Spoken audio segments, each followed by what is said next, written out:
Hi friends, welcome to education concept YouTube channel. Friends, మనకి central government నుంచి రీసెంట్గా ఒక జాబ్ నోటిఫికేషన్ రావడం జరిగింది. సో అయితే ఈ వీడియోలో మనం ఈ జాబ్ నోటిఫికేషన్ సంబంధించిన డీటెయిల్స్ ఏవైతే ఉంటాయో అవన్నీ కూడా క్లియర్గా తెలుసుకుందాం. ఇక ఏమాత్రం ఆలస్యం చేయకుండా జాబ్ నోటిఫికేషన్ సంబంధించిన మెయిన్ డీటెయిల్స్లోకి అయితే వెళ్ళిపోదాం. ఫ్రెండ్స్, మనం కనుక జాబ్ నోటిఫికేషన్ సంబంధించిన మెయిన్ డీటెయిల్స్లోకి వెళ్ళినట్లయితే ఈ జాబ్ నోటిఫికేషన్ సెంట్రల్ గవర్నమెంట్కి సంబంధించిన నేషనల్ ఇన్స్టిట్యూట్ ఆఫ్ ఆయుర్వేద నుంచి రావడం జరిగింది. అయితే ఈ నోటిఫికేషన్లో మొత్తం మనకి 6 కేటగిరీలకు సంబంధించినటువంటి పోస్టులు ఉన్నాయి. బట్ ఈ వీడియోలో మాత్రం నేను ఓన్లీ 2 కేటగిరీలకు సంబంధించిన పోస్టుల వివరాలు మాత్రమే మీకైతే ఎక్స్ప్లెయిన్ చేయబోతున్నాను. కారణం చూసుకుంటే రిమైనింగ్ 4 కేటగిరీలకు సంబంధించిన పోస్టులు ఏవైతే ఉన్నాయో వీటికి సంబంధించి వేకెన్సీస్ తక్కువగా ఉన్నాయి. ఎడ్యుకేషన్ క్వాలిఫికేషన్స్ అనేవి కామన్ ఎడ్యుకేషన్ క్వాలిఫికేషన్స్ కాదు, దానితో పాటు ఎక్స్పీరియన్స్ అనేది కూడా అడుగుతున్నారు. సో ఈ రీజన్స్ వల్ల నేను ఆ 4 కేటగిరీ పోస్టుల వివరాలు అయితే ఈ వీడియోలో స్కిప్ చేస్తున్నాను, అదైతే గుర్తుంచుకోండి. ఇప్పుడు మనం ఈ వీడియోలో తెలుసుకోబోతున్న పోస్ట్ నేమ్స్ అనేవి చూసుకుంటే ఫస్ట్ ఆఫ్ ఆల్ MTS అంటే మల్టీ టాస్కింగ్ స్టాఫ్. ఇక నెక్స్ట్ చూసుకుంటే లోయర్ డివిజన్ క్లర్క్ అంటే LDC. ఇవైతే మనం ఈ నోటిఫికేషన్లో తెలుసుకోబోతున్న పోస్టుల వివరాలు. ఫ్రెండ్స్, ఇక మనం ఈ పోస్టులకు సంబంధించిన క్వాలిఫికేషన్ డీటెయిల్స్ చూద్దాం. ఫస్ట్ ఆఫ్ ఆల్ మనం MTS పోస్టుల వివరాలు చూద్దాం, అంటే మల్టీ టాస్కింగ్ స్టాఫ్ పోస్టుల వివరాలు అయితే చూద్దాం. ఈ నోటిఫికేషన్లో మనకి మల్టీ టాస్కింగ్ స్టాఫ్కి సంబంధించి 11 పోస్టులు అయితే ఇవ్వడం జరిగింది. అందులో మనకి అన్రిజర్వ్డ్ కేటగిరీకి సంబంధించి 3 పోస్టులు, OBC కేటగిరీకి సంబంధించి 2 పోస్టులు, SC కేటగిరీకి సంబంధించి 1 పోస్టు, ST కేటగిరీకి సంబంధించి 4 పోస్టులు, అలాగే పర్సన్ విత్ డిజేబిలిటీ కేటగిరీకి సంబంధించి 1 పోస్ట్ని కేటాయించారు. టోటల్గా 11 పోస్టుని ఈ విధంగా కమ్యూనిటీ వైజ్ డివైడ్ చేయడం జరిగింది. ఈ పోస్టులకు అప్లై చేయడానికి 10th క్లాస్ అనేది ఎడ్యుకేషన్ క్వాలిఫికేషన్గా మెన్షన్ చేశారు. ఇక ఎటువంటి అడిషనల్ క్వాలిఫికేషన్స్ అనేవి ఏమీ కూడా లేవు, అది క్లియర్గా గుర్తుంచుకోండి. ఏజ్ లిమిట్స్ వివరాల్లోకి వెళ్తే మీరు మల్టీ టాస్కింగ్ స్టాఫ్ పోస్ట్కి అప్లై చేయాలంటే మినిమం ఏజ్ చూసుకుంటే 18 సంవత్సరాలు ఉండాలి. ఇక మ్యాక్సిమం ఏజ్ చూసుకుంటే 25 సంవత్సరాలు అయితే దాటి ఉండకూడదని చెప్పి నోటిఫికేషన్లో క్లియర్గా మెన్షన్ చేశారు.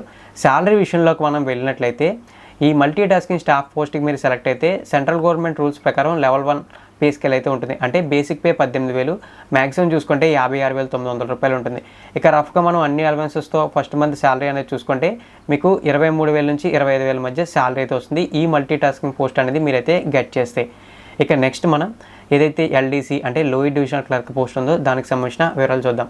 ఫ్రెండ్స్, ఈ నోటిఫికేషన్లో లోయర్ డివిజనల్ క్లర్క్కి సంబంధించి 3 పోస్టులు ఇచ్చారు. అందులో ఒకటి OBC కేటగిరీకి, రిమైనింగ్ 2 పోస్టులు అన్రిజర్వ్డ్ కేటగిరీకి కేటాయించడం జరిగింది. ఈ పోస్టులకు అప్లై చేయడానికి సంబంధించిన ఎడ్యుకేషన్ క్వాలిఫికేషన్ చూసుకుంటే ఇంటర్మీడియట్ పాస్ అయిన ప్రతి ఒక్కరూ అప్లై అయితే చేయొచ్చు అని చెప్పి మెన్షన్ చేశారు. అయితే ఇవి క్లర్క్ కేటగిరీకి సంబంధించినటువంటి పోస్టులు కాబట్టి వీటికి కొన్ని అడిషనల్ క్వాలిఫికేషన్స్ ఉన్నాయి. అడిషనల్ క్వాలిఫికేషన్స్ అంటే ఏవని కంగారు పడద్దు, అది మనకి టైపింగ్కి సంబంధించి. ఇక టైపింగ్ అనేది చూసుకుంటే కంప్యూటర్ బేస్డ్ మీద అయితే ఉంటుంది, అంటే కంప్యూటర్ కీబోర్డ్ మీదే టైపింగ్ అయితే ఉంటుంది. 35 words per minute అనేది ఇంగ్లీష్లో కానీ లేదా 30 words per minute అనేది హిందీలో కానీ టైపింగ్ అయితే వచ్చి ఉండాలని చెప్పారు. ఇక ఏజ్ లిమిట్స్ వివరాల్లోకి వెళ్తే మీరు కనుక ఈ లోయర్ డివిజనల్ క్లర్క్ పోస్ట్కి అప్లై చేయాలంటే మినిమం ఏజ్ 18 సంవత్సరాలు ఉండాలి. ఇక మ్యాక్సిమం ఏజ్ 27 సంవత్సరాల వరకు అయితే ఉండొచ్చు, అది గుర్తుంచుకోండి. శాలరీ విషయంలోకి వెళ్తే సెంట్రల్ గవర్నమెంట్ రూల్స్ ప్రకారం లెవెల్ 2 పే స్కేల్ అయితే ఉంటుందని చెప్పారు. అంటే బేసిక్ పే మనకి 19,900 ఉంటుంది. ఇక మ్యాక్సిమం మనకి 63,200 ఉంటుంది. ఇక రఫ్గా మనం అన్ని అలవెన్సెస్తో జాయిన్ అయిన తర్వాత ఫస్ట్ మంత్ శాలరీ చూసుకుంటే 27,000 నుంచి 32,000 మధ్యన శాలరీ అయితే వస్తుంది మీరు కనుక ఈ లోయర్ డివిజనల్ క్లర్క్ పోస్ట్కి అయితే సెలెక్ట్ అయితే. ఇవైతే మనకి పోస్టులకు సంబంధించిన names, vacancy details, education qualifications and other qualifications, age limits details అన్నీ కూడా ఇక్కడ మీకు క్లియర్గా ఎక్స్ప్లెయిన్ చేశాను. ఇక నోటిఫికేషన్ సంబంధించిన రిమైనింగ్ డీటెయిల్స్ అయితే తెలుసుకుందాం.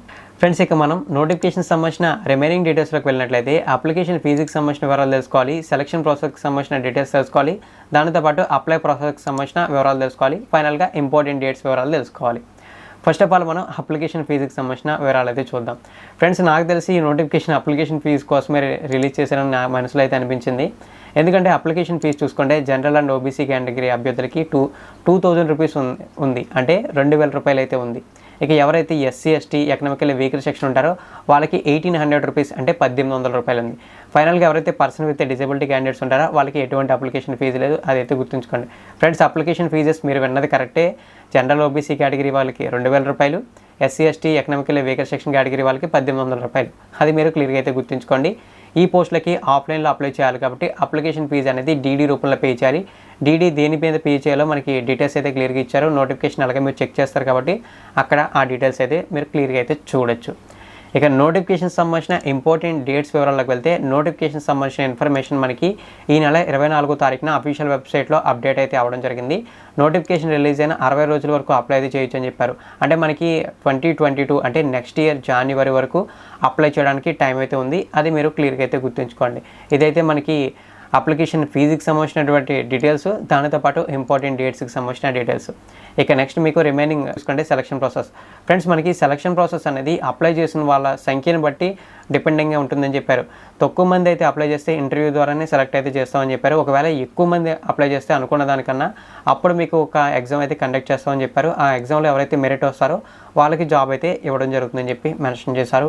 ఇక ఫైనల్గా చూసుకుంటే అప్లై ప్రాసెస్ ముందుగా చెప్పుకున్నట్లే ఆఫ్లైన్లో అయితే ఉంటుంది. ఇక్కడ మనకు నోటిఫికేషన్ సంబంధించి ఒక అప్లికేషన్ ఫామ్ అయితే ఇచ్చారు. అప్లికేషన్ ఫామ్ని ఫిల్ చేసి దానితో పాటు ఏదైతే మనం డీడీ తీస్తామో ఆ డీడీని అటాచ్ చేసి ఎడ్యుకేషన్ క్వాలిఫికేషన్స్ కూడా అటాచ్ అయితే చేసి కంప్లీట్గా అప్లికేషన్ ఫామ్ని ఫిల్ చేసి మీరు స్పీడ్ పోస్ట్ కానీ రిజిస్టర్ పోస్ట్ కానీ చేయాల్సి ఉంటుంది నోటిఫికేషన్ ఇచ్చిన అడ్రస్కి. ఇదైతే మనకి అప్లై ప్రాసెస్కి సంబంధించిన డీటెయిల్స్. ఫ్రెండ్స్ ఈ వీడియోలో మీకు నోటిఫికేషన్ సంబంధించిన ఫుల్ ఫ్లెడ్జ్డ్ డీటెయిల్స్ ఎక్స్ప్లెయిన్ చేశాను అనుకుంటున్నాను. ఇన్ కేస్ ఏమైనా డౌట్స్ ఉంటే కామెంట్ సెక్షన్లో కామెంట్ చేయండి. అలాగే నా ఎక్స్ప్లెనేషన్ నచ్చినట్టయితే లైక్ చేయండి. మరిన్ని ఇటువంటి రెగ్యులర్ జాబ్ నోటిఫికేషన్ అప్డేట్స్ కోసం మన ఛానల్ని సబ్స్క్రైబ్ చేసి నోటిఫికేషన్స్ కోసం బెల్ ఐకాన్ని యాక్టివేట్ చేయండి. థ్యాంక్ యూ ఫ్రెండ్స్, వీడియోని ఎండింగ్ వరకు వాచ్ చేసినందుకు.